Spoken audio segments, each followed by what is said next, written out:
BJP सरकार ने अपनी नाकामी छुपाने के लिए, अपनी हार छुपाने के लिए, पूरे भारत को नहीं पूरी दुनिया को बेवकूफ़ बनाने के लिए अपने बहुत सारे मंत्रियों को एक्सचेंज करा, मंत्रिमंडल में विस्तार करा है। भारत की जो रेलगाड़ी है, जो बीजेपी नाम का इंजन चला रहा था या मोदी नाम का इंजन चला रहा था, इंजन था वो खराब हो रहा था, वो प्रॉब्लम्स क्रिएट कर रहा था, जिसका नाम था नरेंद्र मोदी जी।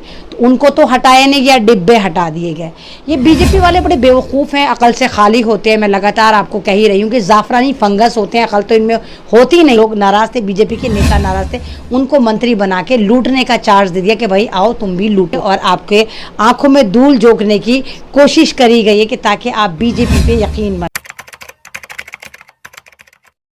रोज़ाना योगी के गुंडे वहाँ पर उत्पाद मचाते हैं, पूरा का पूरा वहाँ पर गुंडई पर उतरे हुए हैं, चाहे वो संडे हो चाहे वो मंडे हो, पूरे 7 दिन वहाँ पर यही हाल चल रहा है। किस तरह वहाँ पर औरतों की इज्जत को तार तार करा जा रहा है, किस तरह चीर हरण करा जा रहा है कैमरे के सामने, किस तरह वहाँ पर औरतों की साड़ियाँ उतारी जा रही हैं, तमाम चीज़ें आपके सामने। क्योंकि इन लोगों ने, अब इनको पता चल गया है, बीजेपी को पता चल गया है, योगी को पता चल गया है कि यूपी जीतना इनके लिए बिल्कुल ऐसा है कि जैसे आसमान से तमाम सितारे तोड़ तोड़ कर ज़मीन पर लाकर रख देना। अब यूपी तो ये जीत नहीं सकते हैं, तो इसीलिए इन्होंने एक हथकंडा अपनाया है कि गुंडईपन पे ये उतर कर आ गए। ना वहाँ पर पत्रकार सेफ है, ना वहाँ पर औरतें सेफ है, ना मर्द सेफ है, ना वहाँ नेता सेफ है, कोई भी सेफ नहीं बचा है। ज़बरदस्त तरीके से योगी के गुंडे, बीजेपी के गुंडे वहाँ पर गुंडई दिखा रहे हैं, लोगों को मारपीट कर रहे हैं। और जितने जेलों में बंद गुंडे हैं, बीजेपी सरकार धड़ाधड़ उनको आज़ाद करा रही है, क्योंकि इलेक्शन है। इनको पता है कि ये एबिलिटी पे जीत नहीं सकते। विकास के नाम पे इन्होंने विकास दुबे पैदा करा था, विकास के नाम पे इन्होंने उत्तर प्रदेश में लाशें दी थी, विकास के नाम पे इन्होंने पूरा का पूरा बलात्कार दिखाया था, विकास के नाम पे इन्होंने जॉब छीनी थी, विकास के नाम पे वहाँ पर पूरी गुंडागर्दी चलती है। तो यूपी में अगर विकास नाम अगर आप सुने कि बीजेपी का विकास है, तो समझ लीजिए, डर जाइए कि यूपी में अगर बीजेपी का विकास का नाम आता है तो उसका मतलब है बलात्कार, उसका मतलब है मॉब लिंचिंग, उसका मतलब है किसी भी पत्रकार को मार देना, उसका मतलब है किसी भी नेता को उठाकर जेल में भर देना। तो तमाम का तमाम ये चला। भी आप देखिए कि पूरा उत्तर प्रदेश में दलितों की बस्ती को आग लगा दिया गया। जिन दलितों पर ये रोटी सेक रहे हैं, उन्हीं दलितों की बस्ती को आग भी लगा रहे हैं, और फिर कह रहे हैं कि नहीं भाई दलितों को मुसलमान परेशान कर रहे हैं। और कमाल की बात है कि कोई भी सड़क पर उतरने को तैयार नहीं। सिस्टम ऐसा बना दिया कि स्टेप बाय स्टेप ये आप पर हमला कर रहे हैं, लेकिन आप अवेयर होने को तैयार नहीं है। इसी तरह आप मरे जा रहे हैं, खपे जा रहे हैं। और मैं आपको फिर भी बता चुकी हूँ कि उत्तर प्रदेश का जो इलेक्शन है वो तय करेगा कि सत्ता किसके हाथ में आएगी। अभी भी वक्त है, अभी भी आप एक हो जाइए, अभी भी आप इनकी स्ट्रैटेजी समझिए, अभी भी देखिए कि आपके लिए कौन फ़ायदेमंद है, कौन आपके लिए नुकसानदेह है, कौन आपका हित में बात करता है, कौन आपके हित में बात नहीं करता। ये तमाम पॉलिटिकल पार्टी सिर्फ आपको एक तरह का बकरा समझती हैं और हलाल करने आ जाती हैं इलेक्शन के बाद कि तू हमारा वोट। सबको दर्द आ जाता है, लेकिन इलेक्शन के बाद ये आपकी सुध नहीं लेती। शुक्रिया यास्मीन अली, आप मेरे लाइव पर आई। तबीयत मेरी ख़राब है, फेस पे भी मेरे 9-2-11 हो रहे होंगे, पूरे ऐसे हवन्नक हो रही, पूरी हवाइयाँ उड़ रही हैं, तबीयत ख़राब है। माइग्रेन का बहुत ज़्यादा दर्द है, बीपी बहुत ज़्यादा लो है, पसीने हद से ज़्यादा आ रहे हैं, बीपी लो बहुत ज़्यादा है। लेकिन क्योंकि मेरा फेसबुक भी अब नहीं चलता, तो दिल भी नहीं करता कि मैं लाइव पर आऊँ। बिल्कुल भी लाइव नहीं चलता। जहाँ पे 2,500-3,000 हज़ार लोग मुझसे जुड़ते थे, वहाँ पर अब 42 लोग जुड़े हुए हैं। तो बड़ी बेइज्जती सी फील होती है कि कोई भी नहीं आता। पता नहीं इन्होंने, फेसबुक वालों ने, मार्क ज़करबर्ग ने मेरे पेज के साथ क्या करा है, क्योंकि ये भी चड्डीधारी के साथ मिल गए। फेसबुक पे जब से अंबानी ने होल्ड लिया है 20% का, तब से फेसबुक पर हमारी आवाज़ों को दबाया जा रहा है, हमारे अकाउंट्स को लगातार ब्लॉक करा जा रहा है, हमारी पोस्ट को रोका जा रहा है, तमाम जुर्म हमारे ऊपर करे जा रहे हैं, हमारे यूट्यूब पे से जो हमारी वीडियोस होती हैं उनको उड़ाया जा रहा है।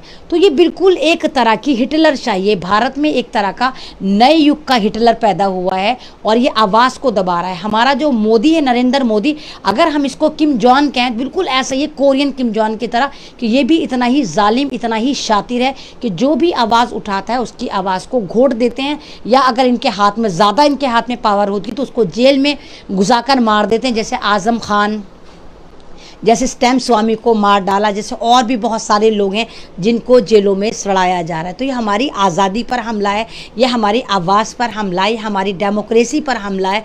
और जिस तरह यूपी में इलेक्शन है, ये डर और ज़्यादा आपके अंदर भरा जा रहा है। शुक्रिया अजय कुमार जी, आप मेरे लाइव पर आए। गेट वेल सून, शुक्रिया आपका।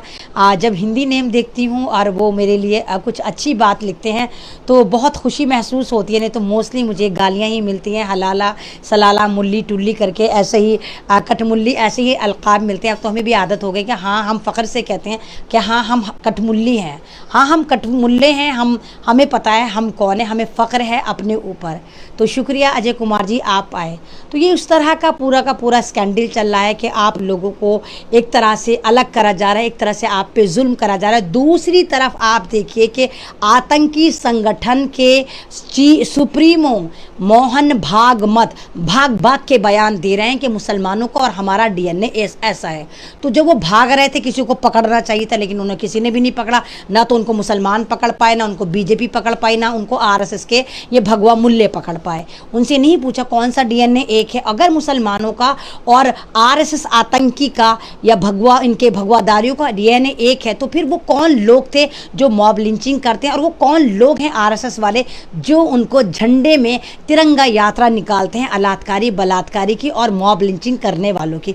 कौन लोग हैं, किसको बेवकूफ़ बना रहे हो? मैं बताती हूँ आपको असल में डरने की वजह क्या है। मोहन भागवत जो है इस वक्त अफगानिस्तान से डरा पड़ा है। उनको पता है कि अफगानिस्तान में टोटल का टोटल जो है तालिबान के हाथ में सरकार आ गई, और किसी भी वक्त तालिबान ने अगर अफगानिस्तान पूरा काबुल फतह कर लिया तो इसके बाद मोहन भागवत की और इसकी बटालियन की वो ऐसी की तैसी मार देंगे। इसलिए मोहन भागवत ने जल्दी स्टेटमेंट मुसलमानों के फेवर में दिया। हालांकि इनको पता है कि हम सिर्फ स्टेटमेंट देंगे, क्योंकि इनका हाल ये है कि चोर से कहे चोरी कर, यानी आरएसएस की नाजायज औलादे से कहे कि मुसलमानों की मॉब लिंचिंग कर, चौकीदार से कहे जागता रहे, यानी मोदी से कहे कि आंखें खोल के देखता रहे हम कैसे जुल्म कह रहे हैं। शाह से कहते हैं कि पकड़ ले इनको, यानी हम शाह कौन है? अमित शाह के हाथ में पूरा का पूरा इस वक्त आप देखिए कि पूरा भारत की आर्मी शार्मी आती है। तो शाह से कहो कि पकड़ ले, ये सारा का सारा यही होल्ड रखता है। और फिर जजों को खरीद के कह दो कि जाओ इनको छोड़ दो। तो मुसलमानों का तो हाल बिल्कुल ऐसे ही कर रखा है कि इनको ऐसा तड़पा के मारा जा रहा है, मॉब लिंचिंग करी जा रही है, इन इनोसेंट को पकड़ कर जेल में भरा जा रहा है। जैसे आपने उमर गौतम को देखा कि उमर गौतम जो ठाकुर फैमिली से थे और 1984 में वो मुस्लिम हुए थे, उनको किस तरह इन्होंने फंसाया, किस तरह उठाया, और फिर उनके बेटे को भी उमर गौतम अब्दुल्ला गौतम को भी उठाकर जेल में डाल दिया। तो वहाँ पर तो ये कार्रवाई करते, लेकिन जहाँ पर ये आरएसएस की नाजायज़ औलादें कमीनपना दिखाती हैं, मॉब लिंचिंग करती हैं, वहाँ पर ये सिंगल कार्रवाई नहीं करते हैं। और मोहन भागवत उल्टे सीधे स्टेटमेंट दे देता है कि मुसलमानों का और हिंदुओं का डीएनए एक है। क्या उसको नज़र नहीं आता? क्या उसने कार्रवाई करी? क्या उसने अपने नाजायज़ शिशुओं को बताया? क्योंकि जितने नाजायज़ हैं, जितने भी आरएसएस की नाजायज़ औलादें, वो तमाम के तमाम मोहन भागवत के स्टेटमेंट पे चलती हैं, उसके ऑर्डर पर चलती है। तो ये डरे हुए हैं, इनको पता है। दूसरी तरफ इनका आतंकी जो इनकी कंपनी है जो इनको प्रमोट करती है, यानी अंबानी, वो वहाँ पर पहुँच गया, कतर पहुँच कर कह रहा है मैं तो यमनी हूँ, मैं तो अरबी खून हूँ, मेरे अंदर तो अरबी खून है। क्योंकि उनको रिलायंस में तमाम का तमाम शेखों का पैसा इन्वेस्ट करवाना है और इन्वेस्ट होना शुरू हो गया है। तो ये इतने बड़े गद्दार, इतने बड़े गिरगिट हैं कि अगर आप इनके उतार कर देखें तो इनके आपको खाकी चड्डियों के साथ शायद ट्रिमिंग भी नजर आनी शुरू हो जाए, कि हो सकता है कहीं ना कहीं आपको कटमुल्ला कहते हैं, ये भी कटमुल्ला निकल कर आए, ऐसा हो भी सकता है। तो ये वक्त के वक्त ऐसे हैं कि अगर इनको मतलब पड़े अपना बाप बदलने, अव्वल बात तो इनका कोई बाप वैसे भी नहीं होता है। आरएसएस वाले ऐसे हैं कि इनका कोई जायज़ बाप वैसे भी नहीं होता। ये भारत की ऐसी आतंकी ऑर्गेनाइजेशन है जो ऑन पेपर है ही नहीं, कहीं रजिस्टर ही नहीं है। उसके अलावा पूरी दुनिया में इसने तहलका मचा रखा है।